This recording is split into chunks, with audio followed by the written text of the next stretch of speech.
Let's just get So, into it. Just a nice little light topic of generational trauma. No big deal. Um, Sahar, can you just share what is generational trauma and what is the first thing that you have people do when you start unpacking this with somebody? yeah, absolutely. I think this idea of generational trauma, like it feels both very close and very far from people. And really, what it is difficult things that have happened within your family unit. That's the simplest way that I can describe it.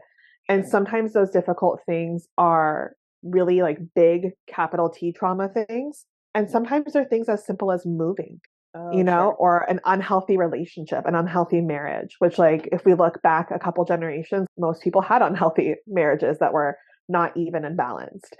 And so when we think about generational trauma, we also have to think about things that are traumatic for one person are not traumatic for everybody. And so trauma looks different for every single person. That also applies to generational trauma. When I start working with my clients, like in unpacking things like generational trauma, we start talking about the things that have been challenging for them presently in their life now. And then we work backwards and just say, okay, so are there patterns in your family unit where this has happened? And oftentimes the answer is yes. I look at my work as a clinician from a lot of different lenses. And Hmm. so in my own lived experience, like my parents are immigrants. There's trauma right there. Like they immigrated to the US, they didn't know the language, they came here and they built a whole life here. And so I can't look at the context of my life without also acknowledging what they've been through and how that impacted me and continues to impact me. Yeah. Could you share like a specific example of when you've asked a client, what's going on with you now? And then when you do trace it back, maybe they were surprised that it was connected? Yeah. So I work with a lot of parents and couples or duos. And a lot of times I work with people as they've like recently had children. And so Mhm. I'll work with a mom who's come in and she's like, oh, I'm so anxious and I don't know what's going on. I don't know why I feel so anxious. I'm afraid to leave the house, whatever. And we'll talk about, where that anxiety kind of exists for them, where it lives in their body, how they experience it, how they engage with it. And then we talk about what happened in a time before this. Can you Yeah. remember when you weren't anxious? And can you remember a time when people around you maybe were anxious? And a lot of times that's like, yeah, well, like my mom was super anxious, or my parents had a really tumultuous relationship, or my parents both worked and I would come home by myself. And that would make me feel really scared when I was home alone for a couple hours after school. And so we start to kind of tap into what is the origin story of this? And does the origin story exist beyond you? And so a lot of times, like when I work with parents who have anxiety around having their own babies, that is like stuff that's from before them that they're bringing on. Like when we look at just like the science of trauma and we look at women in relationship to the science of trauma, there is so much stuff there that connects into this intergenerational trauma changing you. When my mom was pregnant with me, I already had all my eggs in my body, right? Like in utero. And when her mom was pregnant with her, same thing. So whatever trauma my grandmother experienced impacted my mom and me directly. There is a ton of research around like how you biologically change when you have a traumatic experience. It changes the way your brain works, it changes the way your body responds. So this is when we talk about like somatic trauma responses.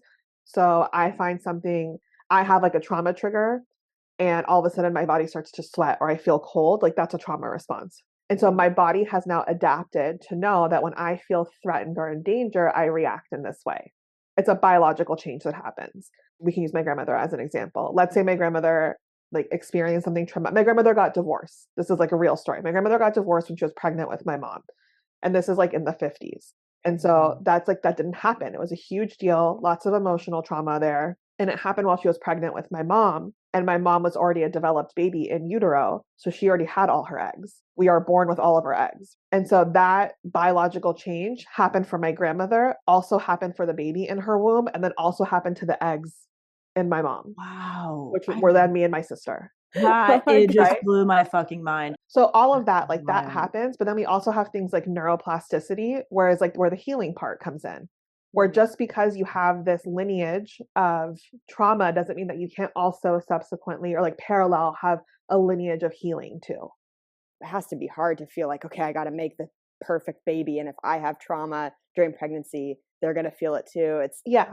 This is the thing I tell all my clients, you're going to fuck it up. Yeah. We're all going to fuck it up.